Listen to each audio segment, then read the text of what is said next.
طبعا أغلب اللي يشخصون بالنفروتيك سندروم نعم هو يكون مرض مزمن، وبعض الحالات تتطور أكثر ودخل الكلى في مضاعفات مزمنة، وبعض الحالات تنتهي بعجز بالفشل الكلوي، ويحتاج المريض بعد فترة إلى غسل كلوي أو إلى زرع كلى في بعض الأحيان. نعم، وبعض الحالات يكون مسيطر عليها من خلال العلاجات.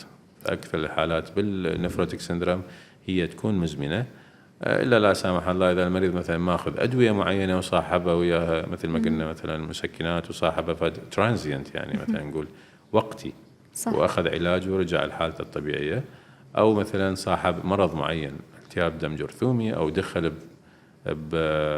خلينا نقول يعني كولابس ريميشن احنا نسميه هذا بالطب، من مرض عنده مرض مزمن معين مثلا داء الذئبة، كل فترة يتطور عليه المرض ويقل، يهبط ما بالأدوية، فيكون مرات يعني مؤقت مو مزمن هاي الحالة كبروتين بالإدرار، لكن هو كتشخيص نعم إنه مرض مزمن يستمر على علاج المريض. نعم.